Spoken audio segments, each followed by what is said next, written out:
You're on the Moose. I'm your Bud the Dub, and I'm joined now by Asuncion from the Fort St. John Hospital Foundation. How's it going today, Asuncion? Good, thank you. Thank you very much for joining us again, as you have been for the past couple of weeks, you and Nikki. Talking a bit about Bluey Day, which once again has been postponed, though you're closer to setting a date, but we don't have one yet, so we won't speculate about that yet, but we're getting close to deciding exactly when we'll be able to do the event. But that doesn't mean the fundraising isn't still going on right now. Can you tell us a bit about that and why Bluey Day is such an important fundraiser for the people who take part in it and, of course, for the hospital foundation benefiting from it? Yeah, for sure. Thank you for asking, Dub. So Bluey Day is still on. We don't know yet the date.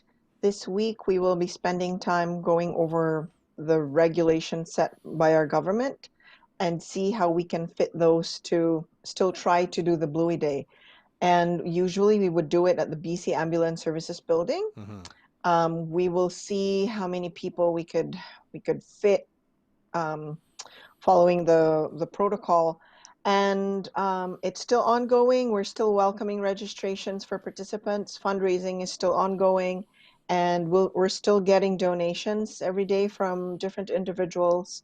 And we would still like to encourage the public to join. So this fundraiser, as I've mentioned in the past, is for the Cancer Diagnostic and Care Fund for our Fort St. John Hospital.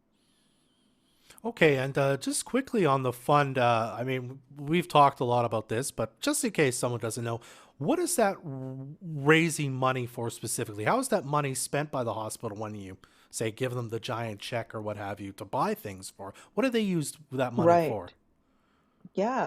So the way it works is the hospital would give the Fort St. John Hospital Foundation an equipment list Ah, for what we could help them with for this year.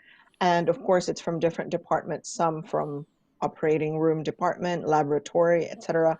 And of course, the cancer, we have a community cancer care center in our hospital. So it's some of them are basic things such as comfortable chairs for the patients.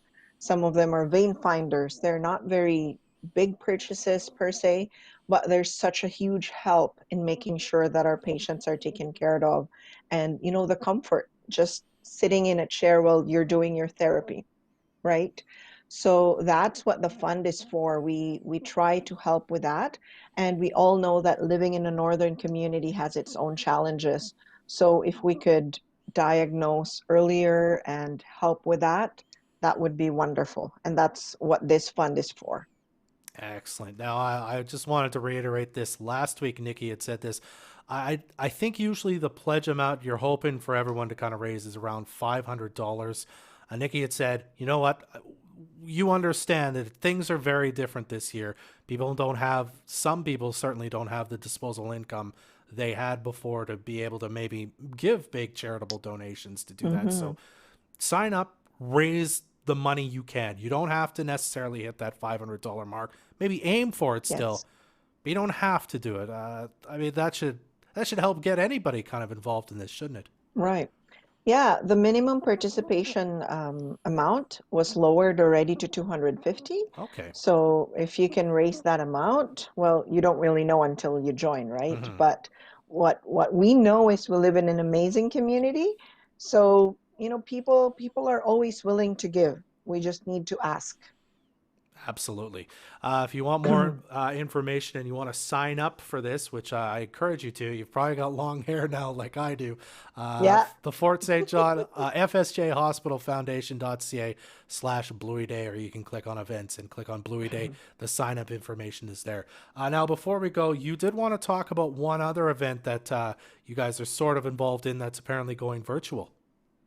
Yeah, for sure. So every year in June, we would have the Arnie Iceberg Memorial Softball Tournament. Hmm. It's always held in Taylor, and it's organized by Arnie Iceberg's family and friends. But for this year, we can't have the softball tournament, right? Hmm. So one of the components of that softball tournament is they would always have a luminary ceremony. They call Light for Life, Join the Fight luminary ceremony because they're doing this for cancer diagnosis as well.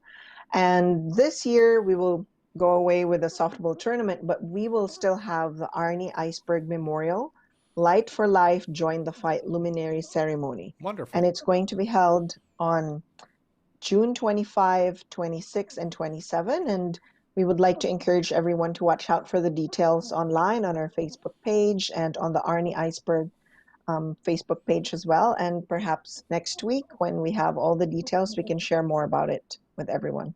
Wonderful. Well, we'll look forward to hearing more about that next week. Anything else you'd like to add before Great. we wrap this up, I'm Asuncion? good. All right. I'm good. Thank you. Well, thank you for joining us again. For more information about Bluey Day, FSJ Hospital Foundation.ca, and watch out. We'll have more details on the Ernie Iceberg tournament come next week. Thanks for doing this, Asuncion. Thank you. This is Moose Country.